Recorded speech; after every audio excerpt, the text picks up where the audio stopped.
Winter's over. All right. Well, at least that's what the calendar says. But it's just about that time to start dewinterizing your camper. For me, it seems like it was almost yesterday. All right. I'm going to show you what we do when we dewinterize to get ready to head back out for some fun camping in this episode of Travels with Delaney.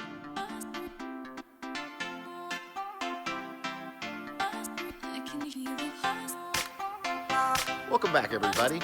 So, like I said, this episode is going to be about how we dewinterize our camper. Now, it's actually for us a very simple process, and I think for most people with RVs, it's a pretty simple process.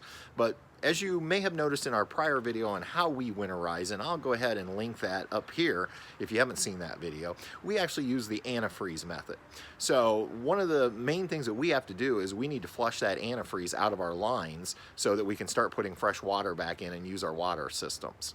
Now, if you end up using the blowout method where you just blow out your lines, and obviously things are a lot simpler. But in this episode, I'm going to show you what we do using that antifreeze method. So the first thing I'm going to do is begin by going ahead and putting some fresh water into the fresh water tank, because that's where I'm going to draw my water to force out that pink fluid. Now, I could hook up to city water and that would work, but remember when I pumped in my antifreeze, I did it through the pump system. So I just want to make sure going through that pump is completely cleaned out, and that's why we're going to use the freshwater tank. So let's go ahead and do step one. We're going to put some water in those tanks.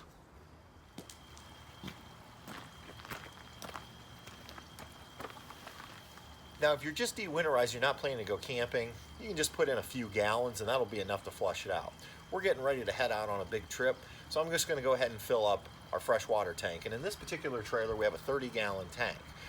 Once I get it completely flushed out, then I'll go ahead and top the tank off because I want to leave with a full tank of fresh water on board. For us, it does a couple things. Number one, we're going to be boondocking for a couple nights, and we're going to need that fresh water. Number two, our fresh water tank is located behind the axle, and that's going to help take some of the weight off the front. And so I like actually traveling with water in this particular trailer because it helps with weight distribution.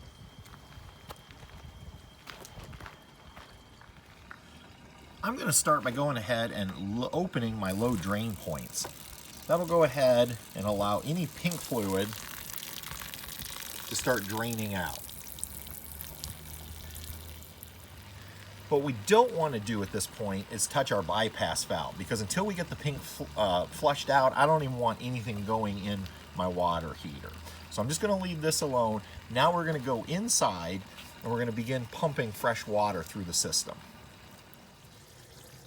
Now that we're inside the trailer, I'm going to go ahead and turn off the bypass for my water pump. What this originally had done was it allowed the pump to bring in the fluid from my jug. Now though, I wanted to actually bring it straight up from the fresh water tank. And again, remember, parallel means it's open, and parallel to this line is to our fresh water tank. Now we're ready to go ahead and turn on the water pump.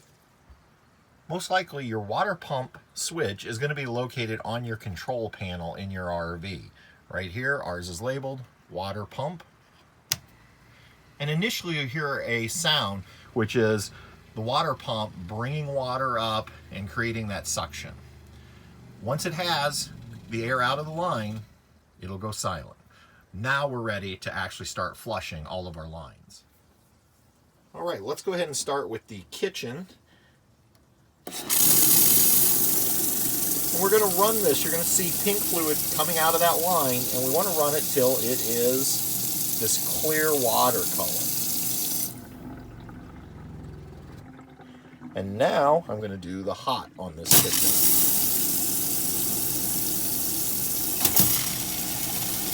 If you get a little splashing, it's just a little air in the line, no big deal. It'll work its way out. And you can see we've got nice clean flow. I'm just going to double check that cold again. Looks good. Pull that out so the sink can drain. One done, a couple more to go. Next up is our toilet.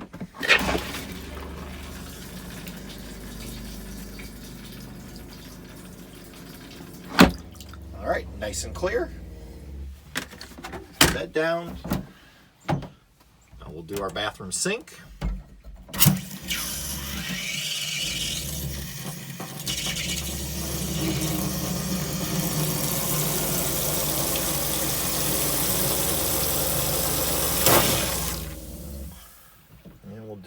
cold.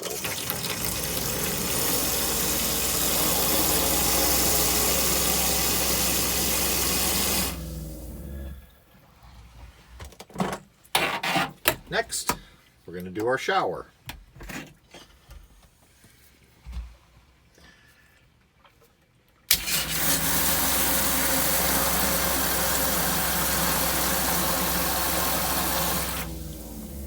That was the hot line. We're going to do the cold.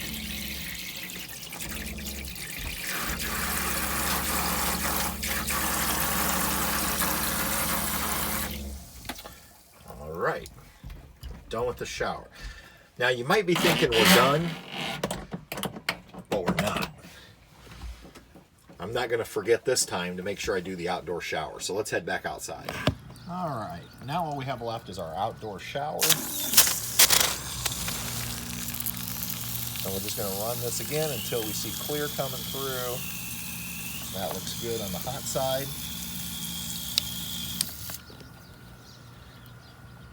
Go ahead and shut that one off. And we're going to open up the cold. And we're going to do the same thing.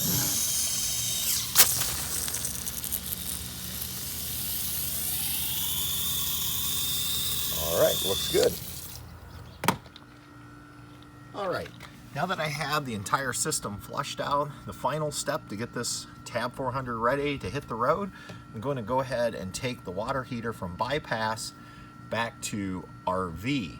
And what that's going to allow is that's going to allow fresh water to now fill up our water heater tank. We'll have water in there ready to go for our trip. So there you have it. That is how quickly I'm able to dewinterize this Tab 400 to get it ready to roll. Now, one of the things you might want to consider doing is cleaning or bleaching your fresh water tank or sanitizing it. But we typically use bleach. Best thing to do is go online and you will see guides for how much bleach to put in for the size of tank that you have. So for instance, we have a 30-gallon fresh water tank, then I would look up to see how much bleach would I need to properly sanitize a 30-gallon tank. Once I put the bleach and the water in the tank, then you let it sit for a prescribed amount of time, bring it, and then you can bring it through your lines, empty it out, and then you're going to need to flush that tank a couple times to get rid of that taste. Now, this is a brand new trailer, and it was actually already sanitized earlier, and so we're not going to do it again until next year. It's been being used and it's ready to go. The other thing is we do not use our fresh water tank on board for drinking water. The only thing we use our onboard water tank for is things like showers and that type of thing. So, but it's still good to look into that.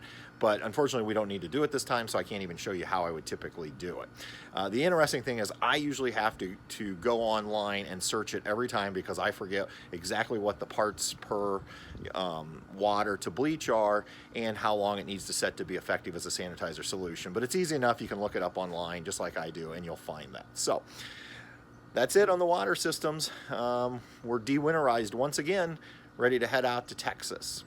Hope you find this useful. It's pretty simplistic, but at least if you have a brand new trailer and you're not sure what you need to do to dewinterize, hopefully this will at least give you some ideas on how to do it. Until next time, everybody, thanks for subscribing, and we'll see you on down the road. Good night.